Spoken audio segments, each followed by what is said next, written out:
Assalamu alaikum warahmatullahi wabarakatuh. Welcome everybody to Accelerating into Leadership. I am your host, Shuaib Mahmood.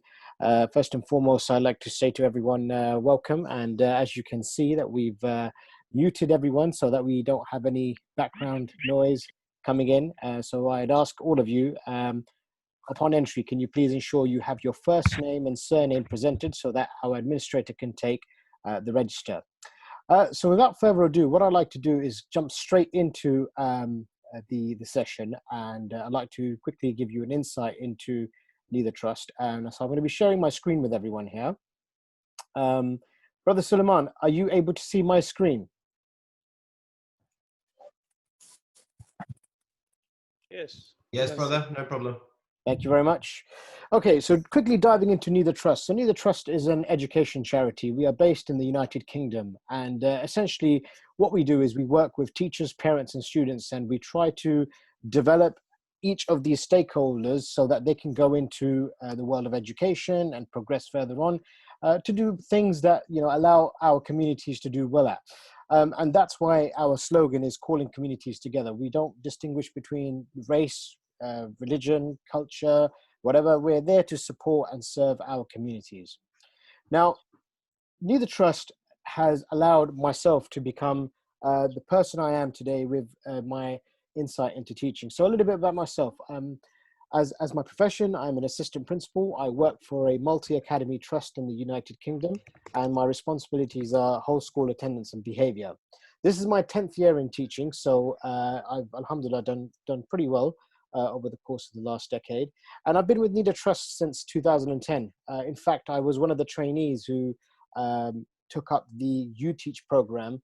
And what that did was support my development as a teacher. I was a brand new teacher. I got that supplementary support and guidance from all the senior leaders from Neither Trust. And it's allowed me to progress into the role that I have by having a network of supporting individuals.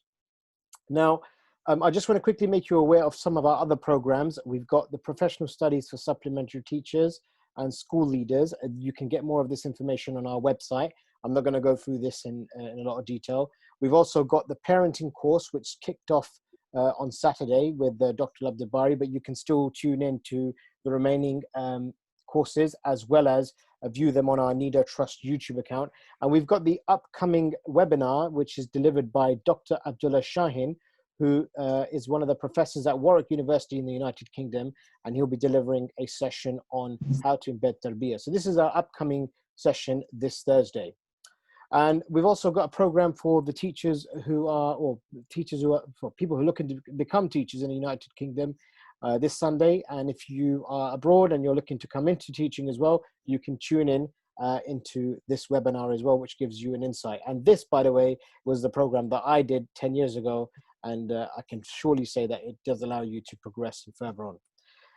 Housekeeping, everyone's been placed on mute just to make sure that we can move on swiftly. And if you've got questions, you can type them into the comment box, or you can type the word speak and I will unmute you. And we're going to leave the questions towards the end of the session. We're being joined from people all around the world. We're joined with people from the United Kingdom, Pakistan, Turkey, USA, Algeria, India, Tanzania, Bangladesh, Indonesia, South Africa, Qatar, Saudi Arabia, Sri Lanka, China, and the UAE. But it wouldn't be complete if we were not joined by our Australian friend, which is Brother Sulaiman Charles. Sulaiman Charles, as you can tell by his name, he is a revert to Islam, and he's been teaching over 20 years. He's a specialist in the English language, and he, before moving to Australia last year, he was a deputy headmaster. He's also taught in Kuwait, and he's recently actually moved to Australia to take up the role of a leadership and learning consultant. So without further ado, I'm now going to pass the floor to Brother Sulaiman. Brother Sulaiman, are you there? I am. Assalamu alaikum wa rahmatullahi wa barakatuh. A'udhu billahi minash shaitani rajim. Bismillahir rahmanir rahim. It's fantastic to see so many people there today, and it'd be my pleasure to do this small introduction to leadership. Inshallah, you get a lot from it, but it's important for you also to understand that this isn't just a webinar, this is a workshop. So I am going to be asking you to get off mute at certain points and also to get involved in a conversation. So far, there's already 63 people who have actually joined us. So we'll have to see how we go with that conversation, managing that. But it'd be fantastic just to hear some of your thoughts and some of your ideas at various points during my particular workshop. As you can see, my workshop's titled, Where Am I and What Do I Want to Be? So a lot of what we're doing today is very much thinking about yourself as leaders. I'm assuming most of you are in a position in your schools where you're about to go into leadership. Maybe you already have a leadership role. Maybe you're a senior leader, just like me. And it's going to be thinking about what are some of the decisions do you make on a daily basis when it comes to leading, and are those decisions working, and perhaps what other advice could you take away from this workshop today to think about how you can actually improve your leadership skills and go forward. I work for a company called Education Changemakers, and they were born out of the heart of Australia. And in Australia, what we always do is we always pay respects to our First Nations people, the very first people who've lived in this continent for over 40,000 years. And we pay respect to their elders and to their leaders, past, present, and emerging. Education Changemakers were founded by a guy called Dave Faulkner, who had an area in which he managed schools across the outback of Western Australia, which is probably bigger than the whole of the UK.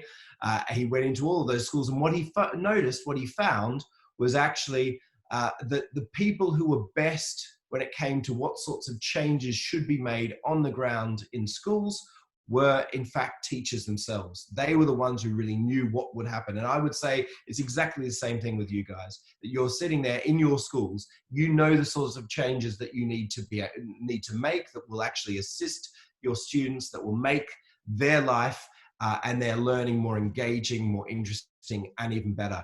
And as a school leader, that's your role. You have to be constantly assessing what's going on around you and how can I make this even better. So those leadership skills are just so important. Brother Shoaib also talked a lot about Neave Trust.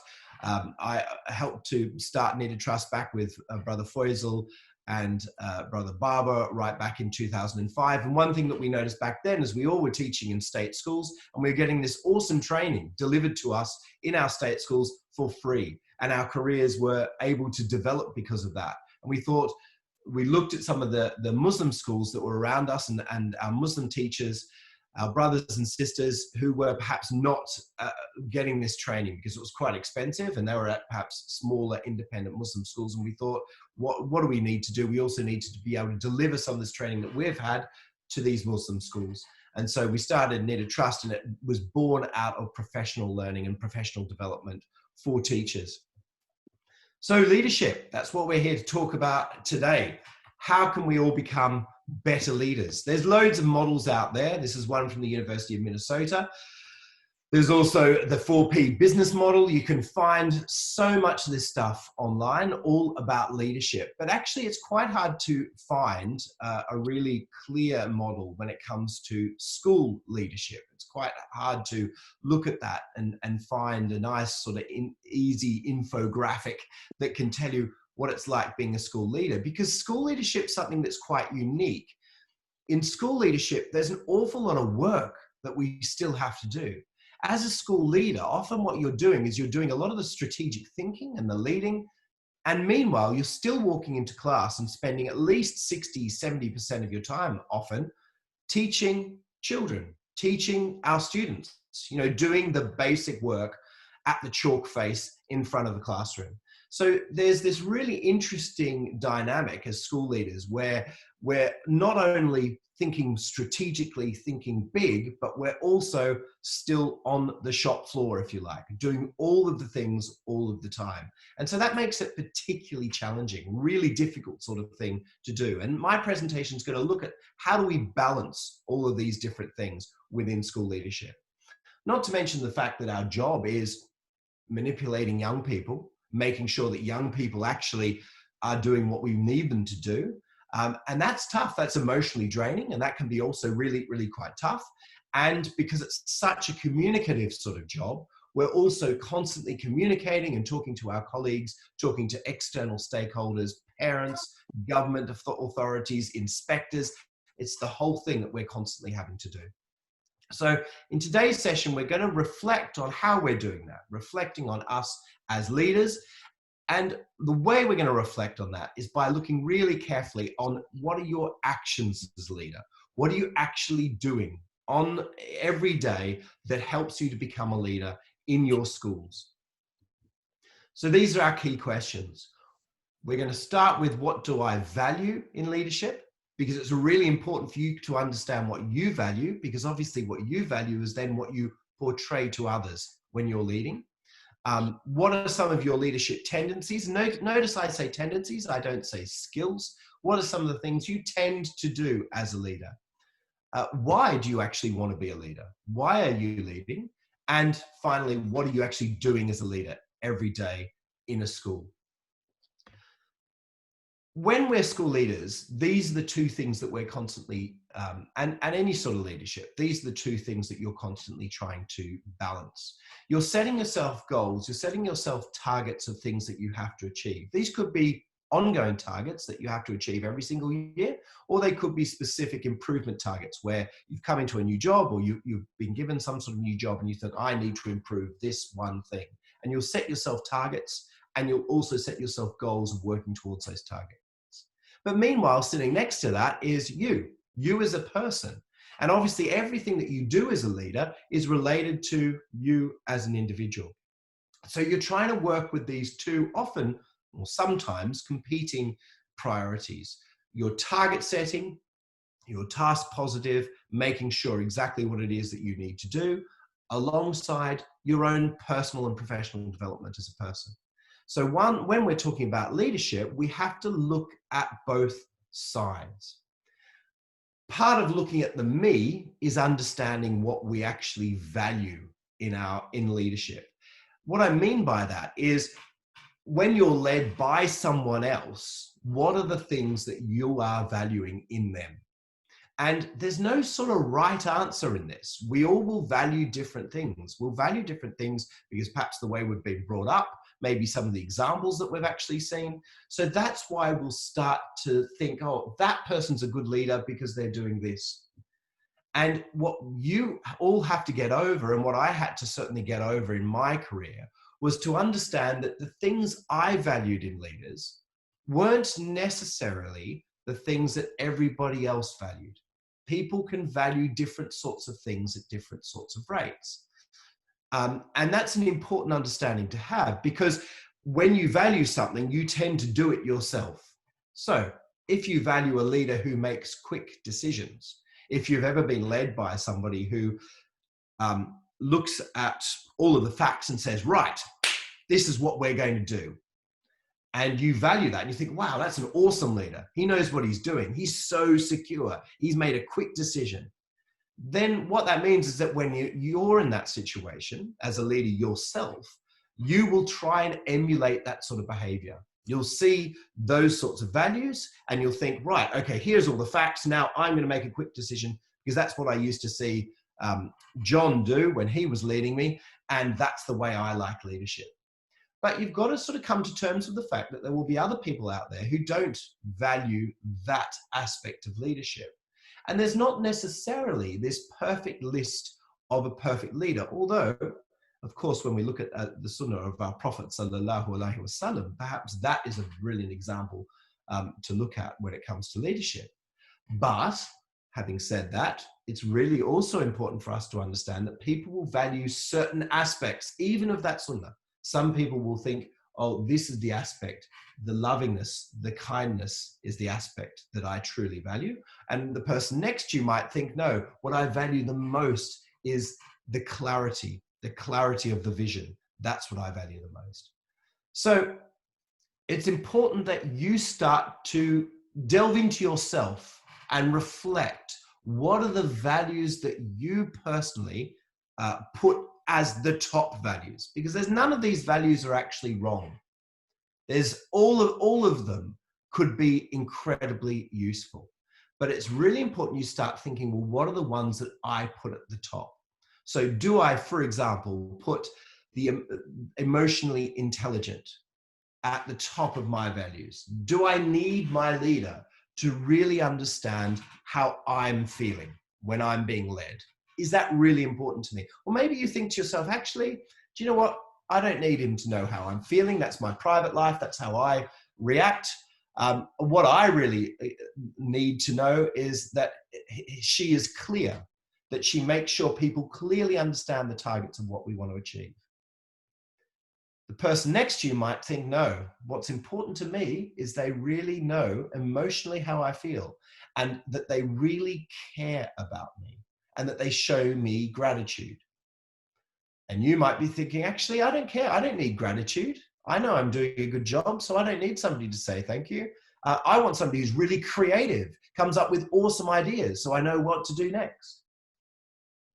Have a look at that big list. And what I'd like to hear, even if it's just for one or two of you, and if you don't say anything that I might just have to pick on you, but one or two of you having a look at that list and tell me on that list in front of you, what is the thing that you would say you personally value most? And let's tell me why. Who wants to be brave and go first? Salams. Can I go first? Go for it. Okay, salams everyone. My name is Zahra. So I just returned actually after being principal of a school in Zanzibar. And a lot of these things, obviously, it's completely different out there in terms of challenges. And yeah, so something that really resonates with me is showing appreciation to staff and thinking as we, not I. Because it's staff can often feel demotivated, so it's really important to praise them, appreciate them, and think of us all as a team and co-workers. And I found that really helped because we all share the same vision and mission of the school. So I think that's really important, making others happy, making sure they're okay, but also providing opportunities for them to excel in their career as well. Okay, very nice. Thank you very much, Zahra.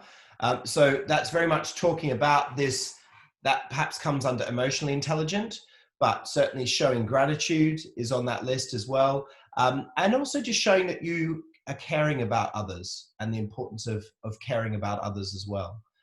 Somebody else would like to say something?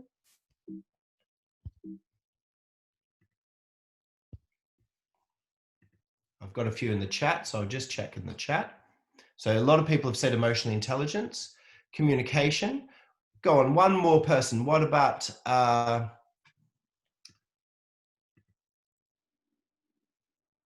Kubra Gul? Would you like to say something about what you would value from that particular list?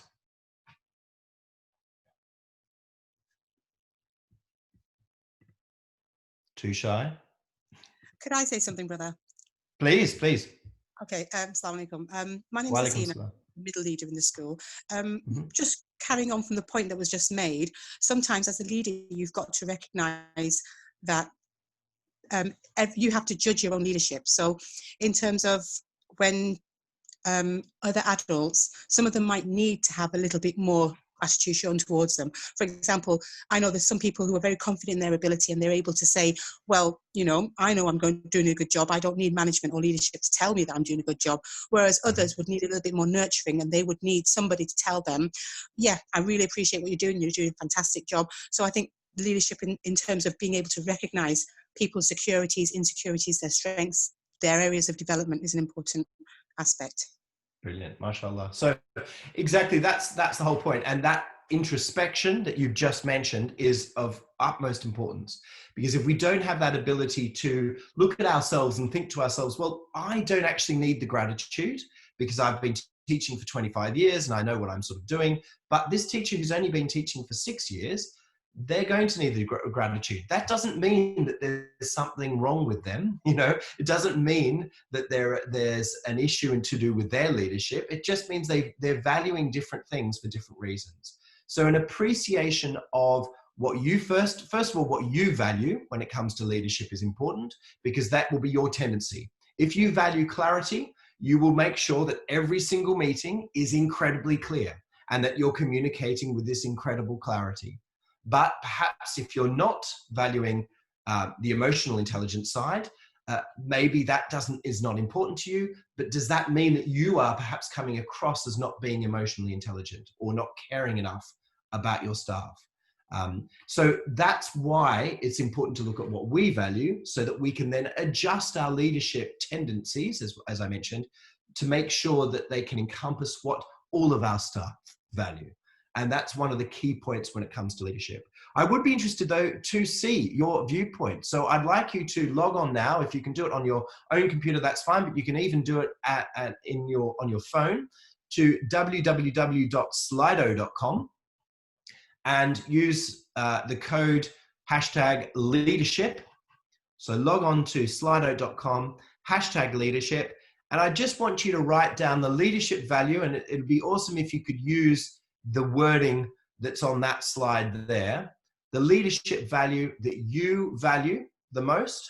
And it'd be interesting to see what we as a group of now 71 participants, what we're valuing out of that list of about 18 things there. What's becoming the most valued? And I will happily show you that. And as people fill in that particular survey, you will start to see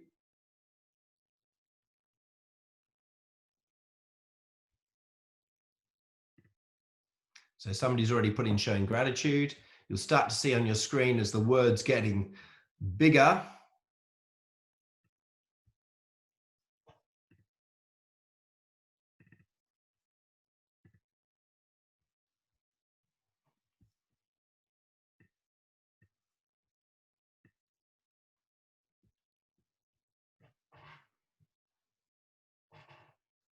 And what I often find as we watch, as people fill in the values that they are really valuing, is that you actually start to get this really even spread, which I think is fascinating, between, as you can see there, big writing processes and systems, clarity, effective leadership in that sense, with also the other emotionally, what some people call, unfortunately, soft skills, but they're not soft. They're actually incredibly difficult and incredibly hard.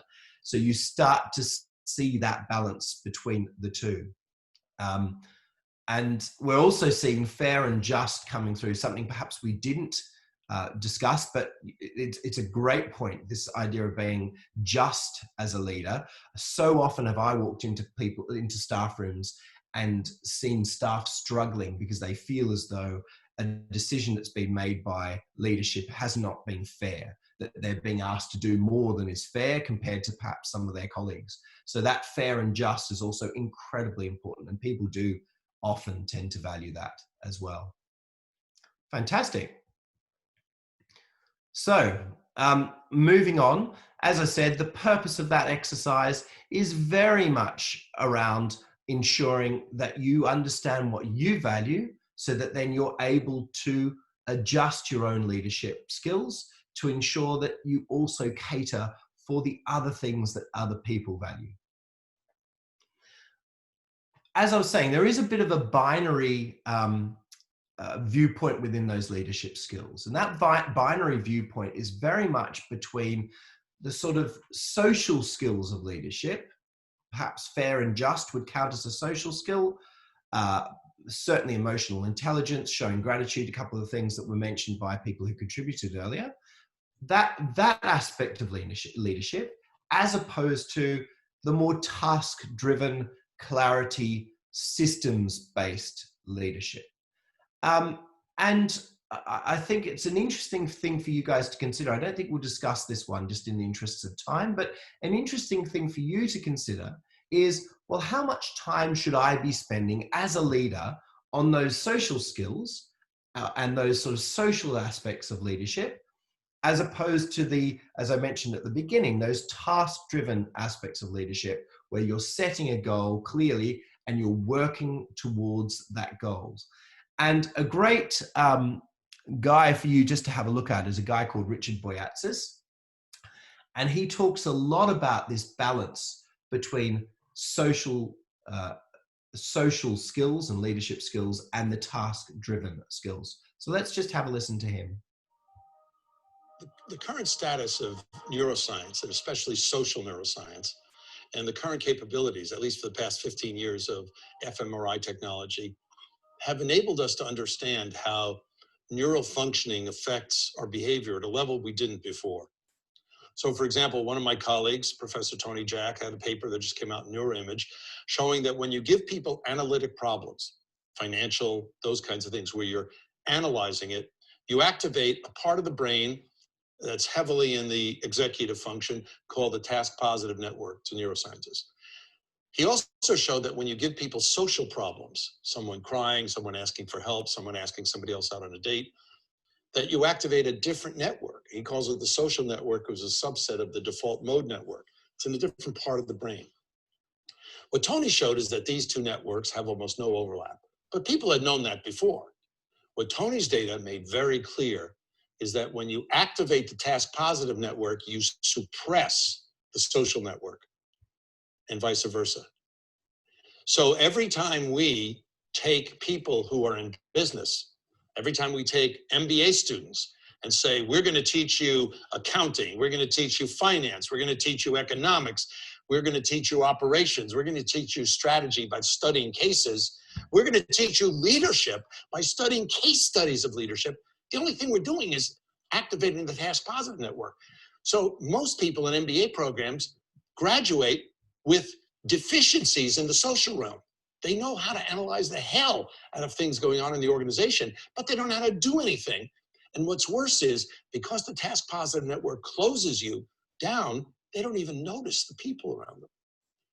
Now, to be effective in any leadership role, you have to be able to solve problems, and you have to be able to deal with people. You have to be able to focus, and you have to be able to be open to new ideas. We think the most effective leaders cycle back and forth between these networks in under a second. We also know that in this default mode network, where you're more open to people, you're more open to new ideas, you're more creative, that's where you can think outside the box. Unfortunately, we need to focus to solve problems, but every time we focus, we eliminate information. We close down in that sense. Well, a person needs to do that at times, but if they don't scan the environment, if they're not open to other people, and we have the other dimension, which is an important aspect of the value-based leadership doctoral program here at Benedictine, is that being open to moral concerns is a part of this default mode network. Not moralizing, not the thumping on a biblical text talking about what's right and wrong, but the issue of thinking about whether or not it's fair, thinking about whether or not it's just. That is moral concern that goes beyond. Okay, so note down his name. He's a terrific person to watch, and there's quite a few of those leadership videos available on YouTube, and he's a great person to watch. You can see there as he speaks the importance of both of those aspects of leadership that I was talking about before.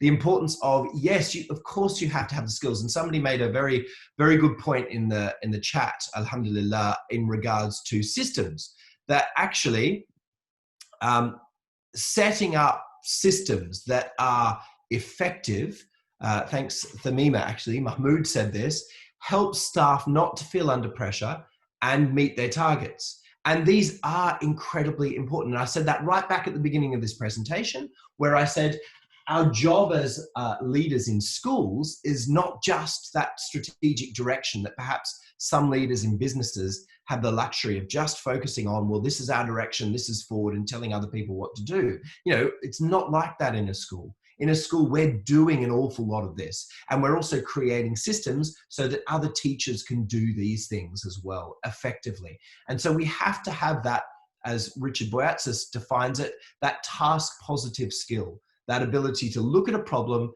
come up with a solution, and implement that solution. But meanwhile, that's not effective unless we're also able to look at the people that we're actually working with, and to communicate directly with those people, to understand those people, to be emotionally intelligent, to show them gratitude. The last thing he said there, which I think is fascinating, is that the research shows that thinking about moral issues, thinking about whether something is fair and just, is actually operating and activating the social aspects of our brain. So in fact, if we get so hooked up on the task positive that we forget to scan the environment to make sure that what we're actually doing is fair and is just. So it's about cycling between those skills constantly to ensure that we're the most effective leaders that we can be. Just make sure that you're on mute, brothers and sisters, if you're there, because otherwise we can hear your conversations in the background. What I'd like you to do now also is just think to yourself, what's more important to you? Is it the social aspects of leadership, or is it the... So I've got somebody's noise coming through to me, so you just need to make sure that you are pressing mute, please. Thank you. So what's more important to you? Is it the social aspects, or is it the task positive aspects of leadership? Because again, just like those wider values, if you're somebody who really values the clarity of systems, if you're somebody who really admires people who set themselves goals and targets and then achieves those goals, there's nothing wrong with that.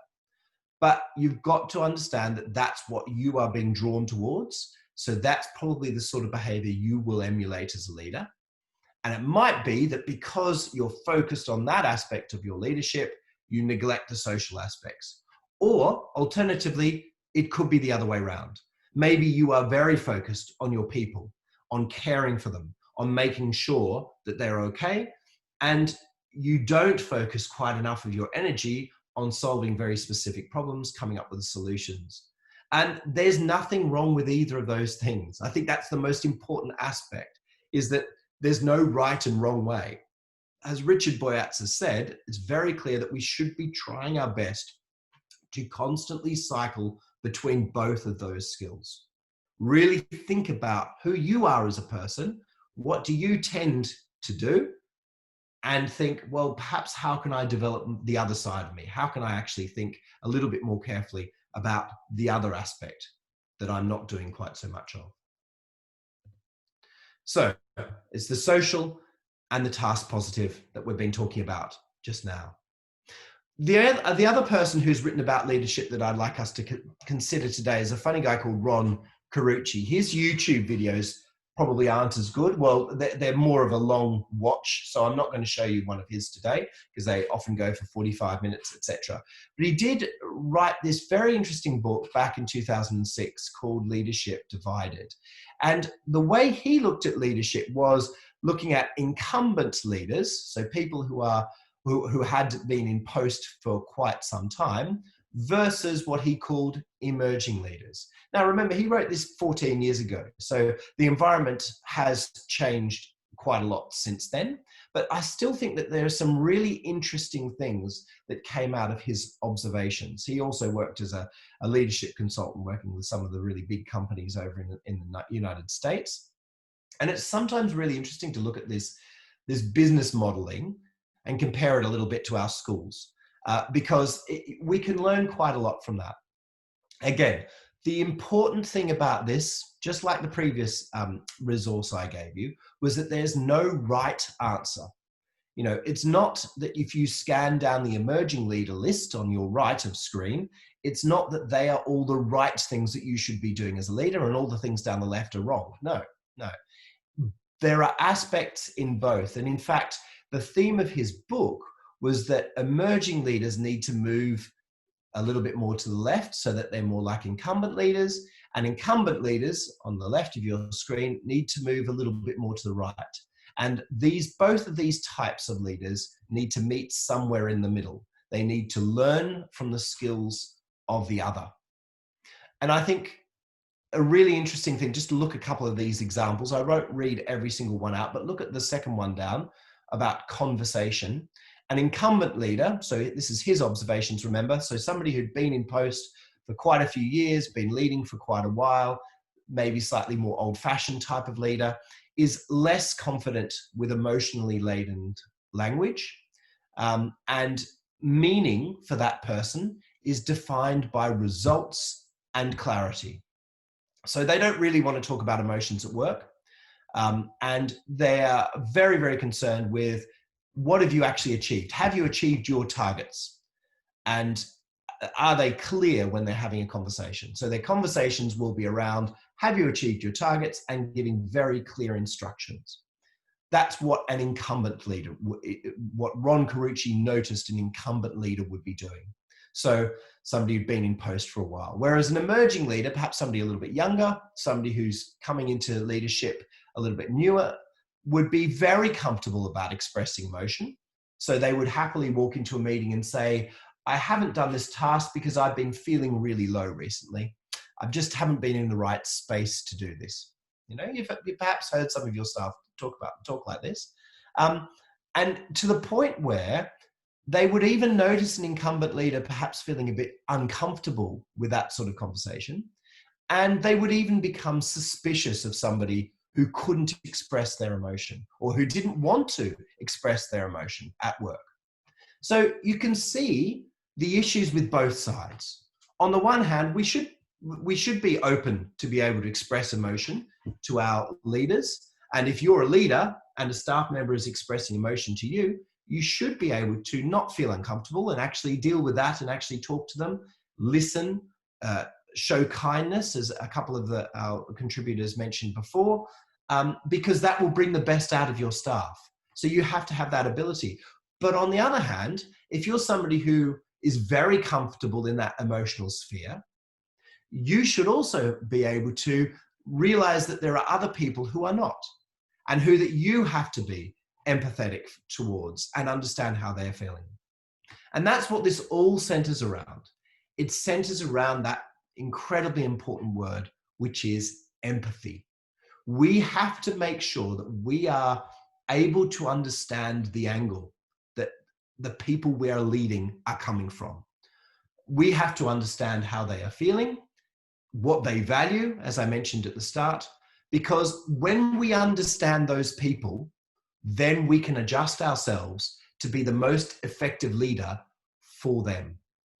It gets back to this idea of leadership as service. You're not leading because you're in charge and you want to do something and you're the boss. You're leading to get the best out of the people that you're working with. And the only way of getting the best out of those people that you're actually working with is by knowing them and by changing the way you lead to suit them. It's a true leader doesn't say, oh, it's up to you to suit me. You've just got to do what I say. A true leader realizes this is the way I have to be able to get the best out of these people that I'm actually leading. And there's that point about gratitude down the bottom of incumbent leaders versus emergent leaders.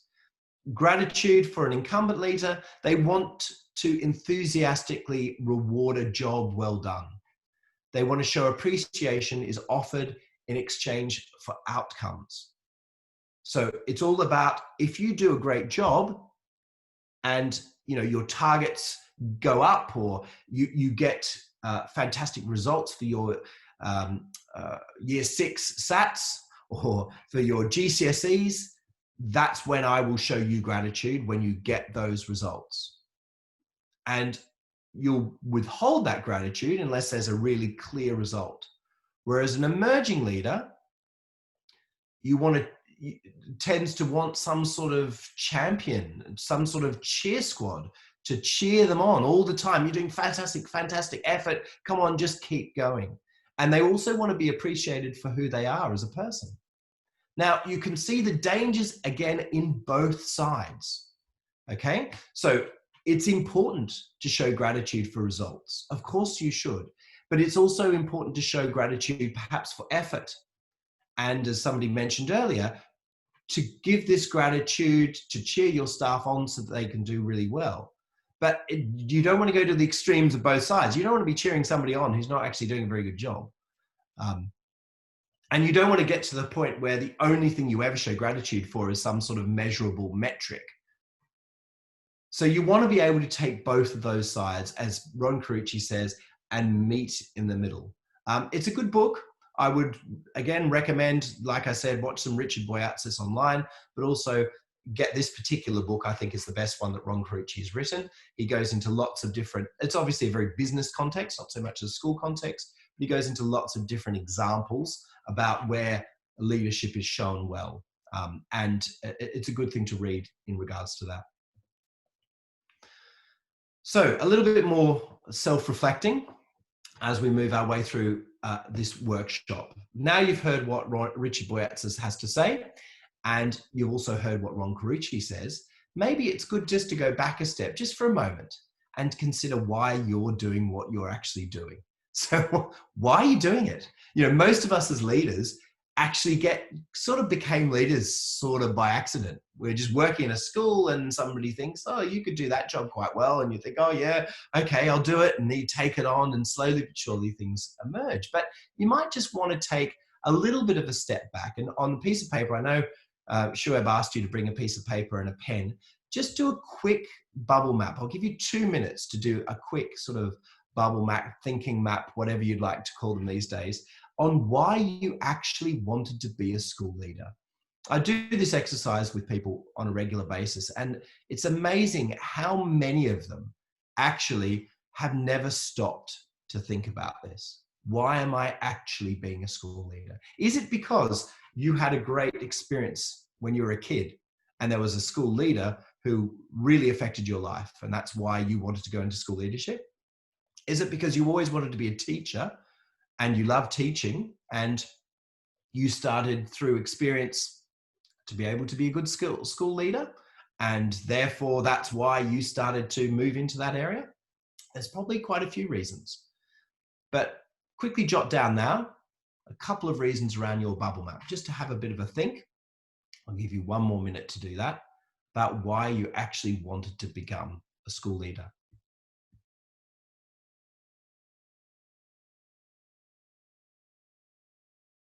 Also, just check the chat.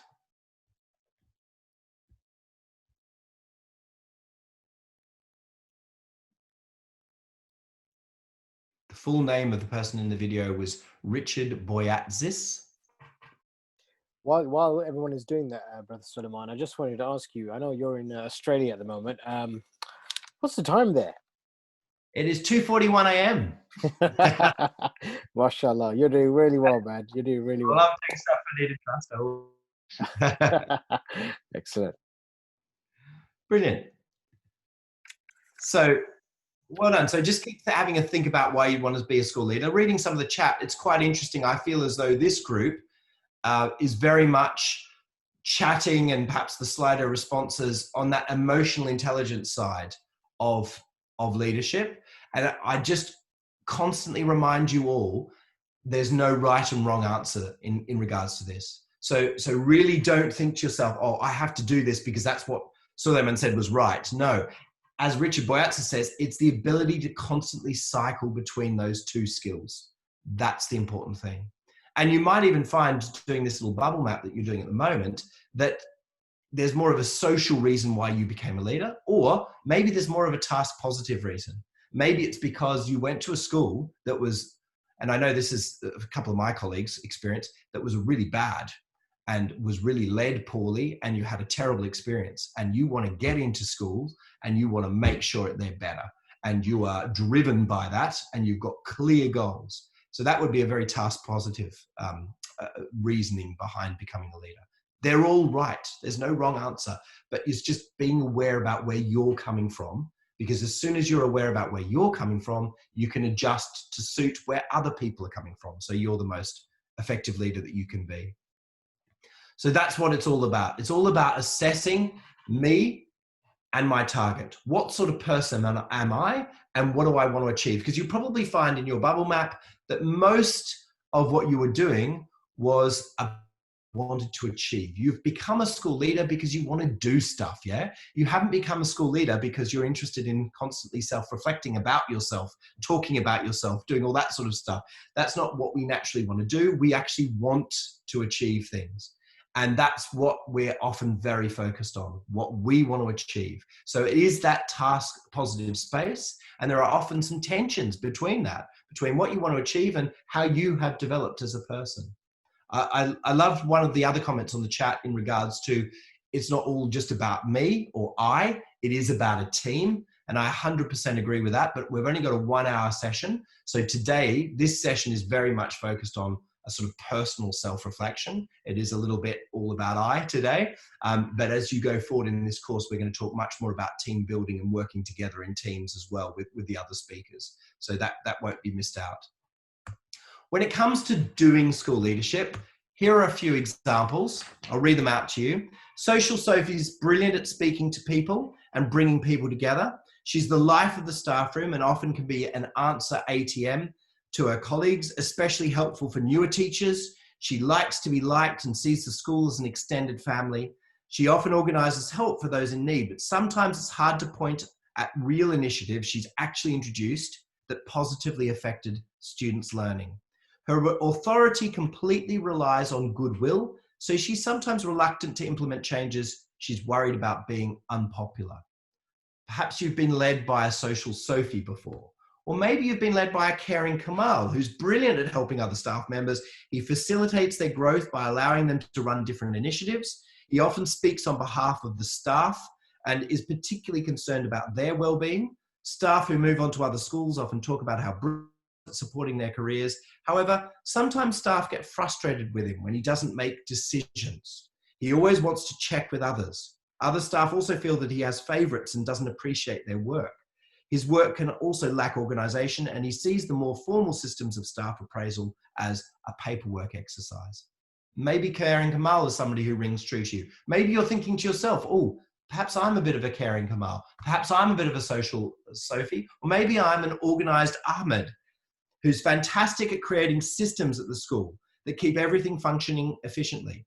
It's comforting to many staff who want to know what they're supposed to do and when to do it. His communication is mainly written, but it's always clear and to the point. Ahmed struggles with people who want or need to bend the rules for individual circumstances. He relies on systems to communicate and is often quite shy, finding social interaction with colleagues more challenging. Another example would be an inspiring Ishak, who is in his first teaching and has been promoted to a leadership position because he's energetic and full of ideas. He speaks confidently and inspires his colleagues to try things that otherwise they wouldn't have. The students think he's fantastic and he is always the leader. The principal gets people to go and observe. And sometimes he's got a tendency to come across as a bit arrogant. Older staff members don't feel he values their opinion or experience. And people have noticed that many of his ideas start brilliantly, but then sometimes fade after a year or so. Does inspiring Ishak ring any bells? Last couple. There's a driven Diba who's extremely clear with the way she communicates. She ensures other staff members have clear understandings of what needs to be achieved and by when. She sets targets, monitors their implementation effectively, but she isn't that interested in talking with the staff and doesn't attend any social gatherings. She rewards staff who achieve targets, but can shun staff who don't achieve what she wanted.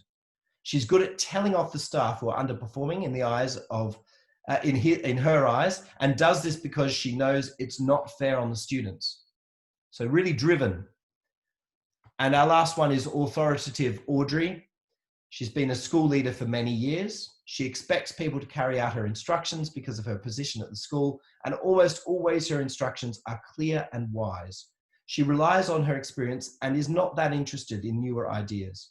She believes the best way for younger learners to learn is to watch how she does it, and is often generous with her time in showing younger leaders how it should be done. Recently, she's become more flexible in allowing younger leaders to take responsibility for specific areas in which she's not confident, like technology learning during the pandemic. So have a think now.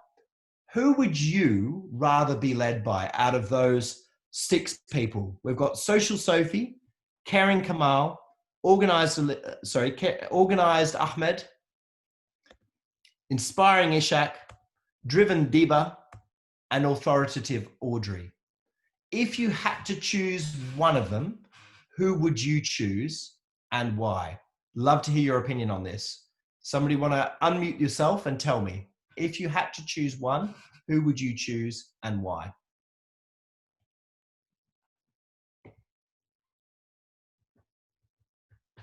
Somebody have some courage.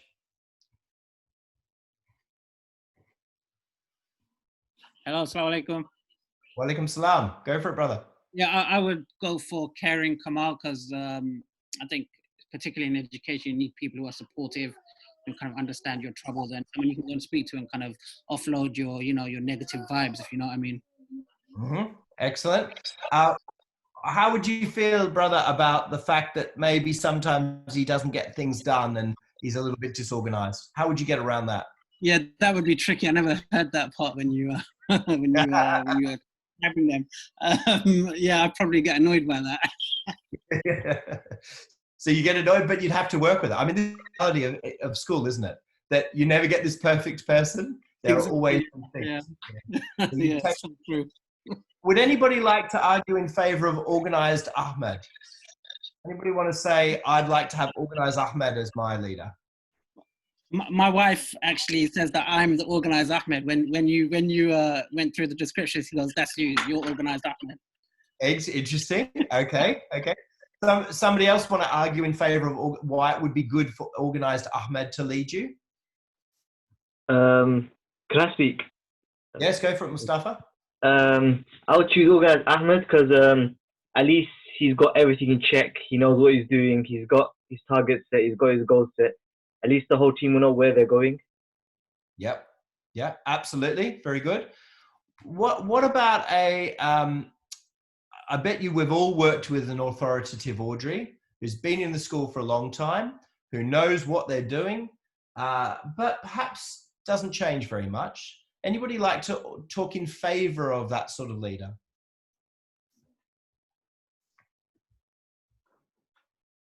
I certainly would, Sulaiman. I'm just checking to see if anyone else would like to unmute and come in on that.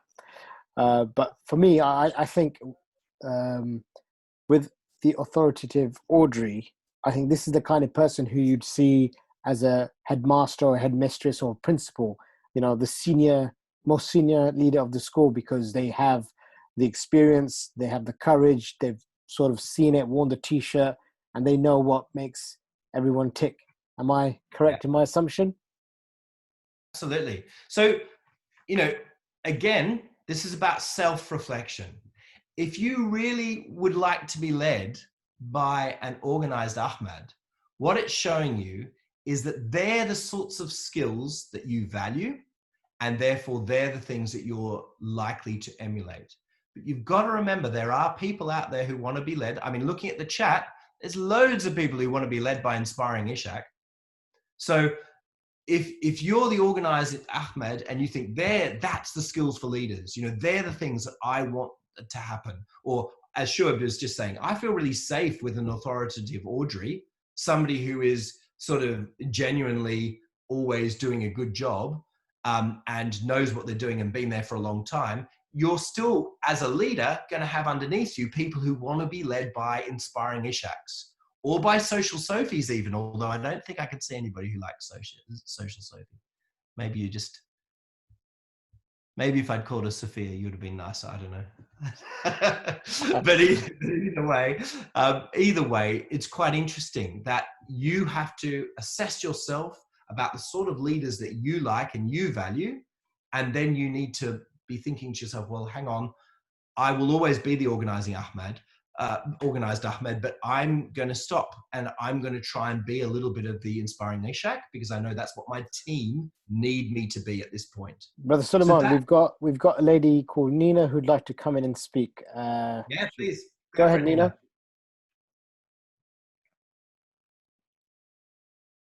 Let me just quickly unmute her. I don't think she can. Right, Nina, Sister Nina, you're unmuted. Assalamu alaikum. I'd just like to say, when you asked me the question, I found it really difficult because I liked elements of all of them, and I think what I would do, I don't know if this is right or wrong, is try to adapt to the situation and the leadership style that's required. So, for example, there are some times where you want clarity, clear in direction, and you want to have the experience to lead and kind of say the right thing. And sometimes you want to be inspiring, full of ideas when you've got a new initiative going on and you want to try and inspire people to bring out their ideas. And sometimes you need to be driven with clear targets, and you need to motivate staff to work towards these targets. And there are some people in your team where you just need to show that emotional empathy so that they can perform and believe in themselves. But there are some that don't need that at all. So I would find myself juggling between all of them, given the situation. Absolutely. And that's very nicely. Thank you, Nina, because you've very nicely led it on to the next slide, which is, of course, the reality is that we have to be constantly cycling through all the different skills that all of these leaders exhibit. But you raised an important point. We're cycling through them because of the situations to which they are reacting.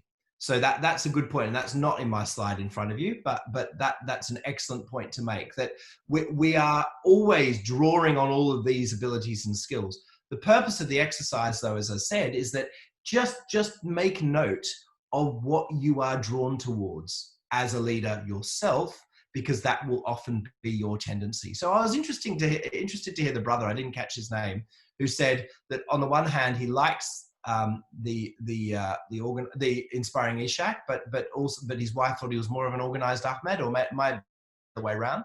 It is 2 o'clock in the morning here, so I'm not quite as good at remembering what everybody said. But maybe that's an interesting point. So maybe he has a vision of what he is himself or what he values, but in fact he's doing something slightly different. So that as another point to add to Nina's point is also really important. How do you know? How do you know what you are as a leader? Because it's really important that you also start to try and find out. We're almost finished. You're doing fantastically. Let's just watch one little clip from Richard Boyatzis. What is leadership? The real question should be, what is effective leadership? Because there are a lot of people in leadership positions, and the empirical research suggests that at least 80% of them aren't adding value. They could be taken out of their leadership jobs and the organizations would function more smoothly. So when we ask the question, what is effective leadership? We start to discover through a lot of different empirical studies, as well as most of the time our experiences, that effective leaders build relationships with us. In a sense, they're in tune with us. So that's why for our 2002 book, Primal Leadership, we chose to borrow a term from physics to say that they have resonant relationships with the people around them. And if you wonder about it, just do a quick exercise. Think about a leader you've worked with or for who brought out the best in you, somebody who was electric to work with, somebody who you look for opportunities to work with, whether at work or outside of work in the community. And you think about how they acted, what they said or did, how they feel. Then think about a leader you've worked with or for who was not resonant, who was a lump, who whatever they were paid, it was too much, even if it was a volunteer organization. What did they typically say or do? How did they make you feel? I've done that exercise on 7 continents in about 65 countries, and the answers always come back. The person who was the leader who brought out the best in me, challenged me, listened to me, cared about me, asked me questions, encouraged me to do certain things. The other one was a micromanager, was egocentric. They didn't really care about me. I was just a human resource instrumental to their tasks, or they took all the credit and gave all the blame. So the important issue is when you think about leadership effectiveness, it doesn't really have to do with whether or not you're getting the numbers. It has to do with whether or not you're building these in-tune relationships. If you do, it is very likely that you will get the numbers. So it's all about relationships. And I think that's a very important aspect when you're thinking about your leadership going forward, being able to cycle through all of those different skills that were exhibited by those particular people that we were looking at, those examples, and making sure that we're building relationships. This is what I'm finishing with, but I've done this diagram to try to encapsulate, as a school leader, what does your leadership look like on a day-to-day basis? And every aspect on the diagram is in fact about building relationships. Even the bottom right one, the maintaining systems and ideas. We have to, and Nina raised this point, we have to make sure that we're understanding when, where, and how to apply each of these these aspects of our leadership. That's what it all comes down to. It's about cycling through our skills and applying the right things at the right time. And it's difficult. It's not an easy thing to do, and we all get things wrong. So forgive yourself. If you do get something wrong, forgive yourself, because we all do. Things do go wrong. Just go home, reflect on it, apologize if you need to, if you can get an apology out there as well. And then the next day is a new day, and move on, because you will get some of these things wrong. You'll time it. You'll get the wrong tone. Somebody will take offense to something that you didn't mean to. You know what it's like. It's always like that at schools. So be a little bit forgiving of yourself.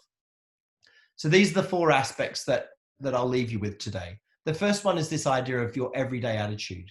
Be authentic, be honest with people, be genuine. We talked a lot about empathy, share, listen. And this can be just done in the staff room or in the corridor when you ask somebody about their day, or you've heard that their husband is sick. And so you say, oh, how's your husband now? Is he getting better? Little things about knowing your staff, showing that genuine connection, that genuine relationship with your staff is so important to building these strong foundations of leadership. The other is perhaps a slightly more formal way of building the capacity of others. And it's important there to have this courage sometimes to actually intervene when perhaps something isn't going wrong, but not looking at it as a so-called difficult conversation, but a courageous conversation where you actually perhaps have to say, this is how I will have done it. Maybe you could think about doing something slightly differently next time. Making sure you're having those conversations with staff. The other massive one, and I'm glad Organise Ahmed came up, because actually so much of us spend so much time maintaining these systems, these processes, maybe even developing these processes, making sure they work well, and they're incredibly important to all of the staff's happiness. A fair and just rotation for your duty, your lunch duty, then people are not going to respect you as a leader. So creating a really strong system when it comes to lunch duty is actually being fair, and it's being just. So don't discount the importance of systems. And a lot of our emerging leaders think, oh, systems, they're not that important.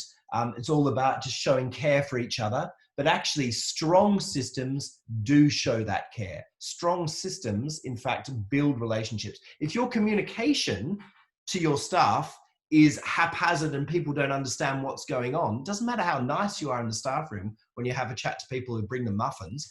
If they don't know what's supposed to actually be happening, and they're finding stuff out and they think they perhaps should have had a say in that particular decision, but it wasn't communicated properly because you just had a chat rather than actually sending out a formal email, those sorts of systems are so important for schools. So do spend a bit of time making sure you've got the systems right, because as soon as you get systems right, then what you also get is staff feeling safer, happier, well communicated with, and the relationships get better as well. So systems are also part of relationships, as Richard Boyatzis would say.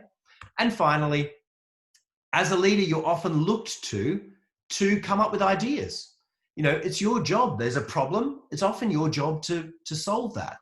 Of course, you can let go, as I put there. There's teamwork. You can give somebody else that responsibility. You can help them as well. But there also is always an element in leadership of creativity. You want to be a creative person, and you want to make sure that you're showing that creativity as well to your team. So I reckon that's a great little diagram for what doing school leadership actually means on a practical, day-to-day basis. You should consider just how much of your time do you spend on those 4 aspects. Is it 25% each, or are you a bit more of a social Sophie and you spend 70% on the top left on your everyday attitude? Are you more of an organized Ahmed and you spend 70% on your maintaining of the systems? Do you give enough time for building the capacity of others? Do you have time? One of the Ron Karichi ones was dreaming. Do you actually have time to dream, to generate ideas, to be creative? A practical tip for that is schedule 15 minutes in every single meeting you have to dream. Every single meeting, give 15 minutes or maybe even just 10 minutes where you say to your team, right, I want us to think about learner engagement today. Who's got anything to say about learner engagement? Why aren't our learners in Year 8 engaged? Let's have a think. Let's dream. What would it look like, a fantastic engaged Year 8 class? So give 10 minutes. So have a think. How are you using those 4 aspects of a normal school leader role? How much time are you devoting to it? And is there one particular area that perhaps you need to devote a little bit more time to? So today we've covered doing school leadership, and I hope I've also given you enough time to really self-reflect about what you're doing at the moment, and perhaps little changes that you might need to make going forward. Next week, you've got, oh, sorry, not next week, it's Wednesday, isn't it, Shoaib? That's correct, Wednesday. Wednesday. Don't want to give out the wrong time. So Wednesday at 5 p.m. British time, Marwan from University of East London. I think he's continuing this theme, actually. He's very much looking at yourself as leader as well. And he's also talking a bit more about the building teams aspect that I haven't been able to talk to about today. Jazakallah khairan for having me. I'm happy to hang around for another 10 minutes or so. If you need to leave, you're also very welcome to leave. But if you want to ask me any questions, you can. The only other service that NIDA has done in the past, and I don't want to open floodgates here because obviously we're all this is a voluntary organisation, but in the past we have also assisted people going into leadership positions, and I know I've also got assistance from other people in NIDA Trust and giving me tips when it comes to interviews coming up, for example. So if you did want to make contact with Shoaib or with me and just say, hey, I've got an interview coming up in a couple of weeks. Can I have a couple of tips about what I would say in my interview or what some of the questions I might get asked? That's also an area that we've got quite a lot of experience in regards to. So do reach out if that's something that you'd like to do. Do reach out and have a chat to us a little bit about that. Jazakallah khair for that, Brother Sulaiman. That was really good. We're getting quite a few comments and questions in the chat box asking about the sharing of this presentation. Now, that's fine. Inshallah, we will endeavor to share that presentation with yourselves. We've also recorded today's session, and we will be sharing that with you through our YouTube account. It's just a matter of stopping the recording and uploading it to our YouTube channel. I'd just like to open up the floor to anyone as well if they want to ask questions. But before we do that, Brother Sulaiman, thank you so much for sharing your insight into leadership. I think you've given us some tremendous food for thought there. And I think from what I've taken away from this in terms of upon reflection is that how much value do you place on leadership and why are you in that position? Many of the time, yes, you just sort of accelerate yourself into that position because you just find it's the natural course, you just move up the ladder as you go. But then the session has allowed me to appreciate why I am in the position I am. So Jazakallah khair for that. I'm sure everyone else has commented, has benefited rather. So we've got Brother Salim Malik who would like to ask a question. So we'll hang around for another 7 minutes. Is that right, Brother Sulaiman? I've got it here, 6:15 UK time, yeah? Yeah, of course. It's only 3:08 a.m. Alhamdulillah, it's fine. Right, okay. Brother Salim, would you like to unmute yourself? Assalamu alaikum, everyone. Firstly, Jazakallah khair for the wonderful session. I won't keep you too long. It was just more of a questions, kind of loosely related to what you were talking about before, but how do you know when is the right time for you to progress? So, for example, myself, I'm a middle leader. Going into senior leadership is something that I want to do, but what kind of conversations do I need to have in my mind about when is the best time to make that transition? You being a senior leader yourself, what was the kind of thought process when you knew that, yes, this is the right time now for me to progress? Some people, they move up the ranks really quickly. Other people, they take a different amount of time. Is there any advice that you can give in that aspect? I would say, Salim, I would just go for it. Honestly, I used to be a bit more conservative, but actually, if you want to do it, it shows it's the right time. And it sounds to me like you actually want to do it. So I'd go for it.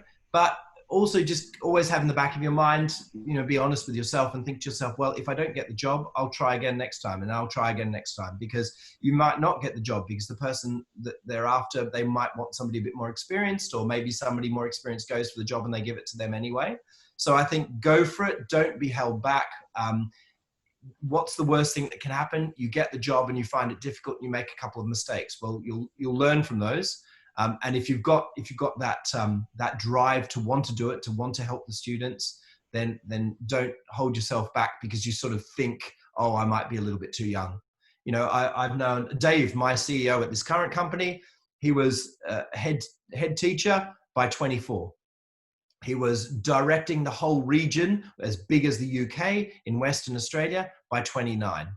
So it's not about age. He just went for it and made loads of mistakes, but then he apologized for them and got better. So I'd go for it. Thank you for that. We've got another question by brother Tufail Bashir. I'm just going to unmute him now. Go ahead, brother Tufail. Assalamu alaikum, brother. Sorry, I just wanted a bit of advice. I've just finished NQT year, I think according to government. After lockdown, I just wanted to know, I want to become a pastoral leader in terms of head of year. What practical steps could I take straight away after school? Because I'd like to get there in maximum 4 years. I'd like to get to pastoral leader. Good question. I'll answer this, Shoaib. Yeah, is that okay? Yeah, I think it is a little bit dependent on the leaders that you've got around you. So that's the first thing you're going to have to decide. The advice I always give to people who are a little bit ambitious and want to do something is come up with an initiative, come up with a program that you can test your leadership skills on. So, is that a breakfast club for disengaged year 9 boys? Is that some sort of literacy strategy for year 7? Those sort of things. Try and come up with a really nice containable strategy or initiative that you want to implement, that you'll take full responsibility for, that you will plan, that you will actually measure its success as well. So you look at, for example, the year 9 boys, their engagement before you run the breakfast club, and then look at their engagement afterwards by, what discipline system perhaps you use. So I would strongly suggest you come up with something that will positively affect your school. You go to the head teacher or the principal or maybe your direct manager and you say, I want to lead this initiative. I want to do this. I don't expect any money for it, and I don't expect any extra help, but if there's 1 or 2 people who can help me out on a couple of things, that'd be great. Deliver the initiative and prove to them how effective that you are, because there's plenty that we can do when we haven't got an official leadership position that can positively affect our schools. So I'd do that. That would be my first step. And then having had that experience, it gives you a time to self-reflect on your own leadership, but it also sort of shows you to them, to your management, that you're willing to give things a go and you're willing to run something. Thank you for that, Brother Sulaiman. Right, we've got a few more questions, Brother Sulaiman. We've got 3 minutes of time left. So, Nina, you've asked a very huge question, but we hope to cover those questions within the leadership journey that Neave Trust is embarking upon through this course. She's asked us around getting people on board your journey, getting them to be part of your success as a department or area. So obviously that will be addressed in the coming sessions. We've also been asked by Adnan Masood about help in further education sector as compared to schools. He works in the FE sector and wants to progress. So I think with that, Brother Sulaiman, I think that's a little bit difficult for us to answer. But if you hold that thought, there's that question, and we can finish up with another question if I just address them to you now. At the start of the webinar, it was mentioned that Neave Trust helps to train teachers. Can you clarify this for me, please? That's from Sister Sarah. So if you can knock out all 3 of them within the next couple of minutes, I'll be very grateful. Well, in terms of vision, I think that's right. I think stick around for the next few webinars and workshops. That should be clarified. But of course, that's a massive part of school leadership. I will say one thing on that. One thing is, when you're leading change, make sure that you have effectively sold the need to change to your audience. So if you've got a vision the staff will never buy into it if they don't see a need for that vision. So it does come down often to making sure that you really can show them the need. I think there's a great Nietzsche quote, which is, a man will bear any how if you can show him the why. So I think in terms of vision, that's really important. Show your staff why you want to enact this vision, and that can help. In terms of FE, we haven't really worked in that sector, so I don't want to waffle on about something I don't know very much about, but you would have noticed in the presentation tonight that the two people about leadership were not even in the education sector, they're in the business sector. So a lot of these are transferable skills, and I would, similar to my advice to the previous brother, I would look, if you want to become a school leader, go and lead something. Go and get permission to lead an initiative just as a teacher. Lead it effectively. You'll learn so much about yourself, and you'll also put yourself right at the front of all of their minds for a promotion. And finally, Neave Trust doesn't directly train teachers in our own QTS program. We'd love to. I think that would be awesome if we could actually start doing that, and it's what we've always worked towards. But as I mentioned before, we are all volunteers. We all have real jobs, and we do need to trust stuff as well. But in terms of the You Teach program, if you're interested in becoming a teacher, log into that webinar that Shoaib mentioned right at the start, because they go through all of the different routes into teaching, and Neave Trust does support a lot of those routes into teaching. So for example, we help people write their personal statements for PGCE applications, those sorts of things. So that would be a good thing for you to look at when it comes to training teachers. Other than that, we also do a lot of this professional learning. If you're a teacher already, we do a lot of this professional learning in terms of teacher training like this Accelerating into Leadership program. But Jazakallah khair. Jazakallah khair for that, Brother Sulaiman. Everyone, that's a wrap. Inshallah, we shall see you on Wednesday, the 3rd of June, 2020 at 5 o'clock, and we'll be joined by Marwana Fellow, who's a senior lecturer for initial teacher training at the University of East London, and we will continue with our leadership journey through the Accelerating into Leadership program. Brother Sulaiman, thank you again. Have a lovely evening. Well, enjoy the rest of the sleep. What time is Fajr there? Not till a bit later, about 5:30. So I'll get a couple of hours of sleep. Good. All right. Thank you very much for that, Brother Sulaiman. Jazakallah khair. Jazakallah khair. Assalamu alaikum. Thank you very much.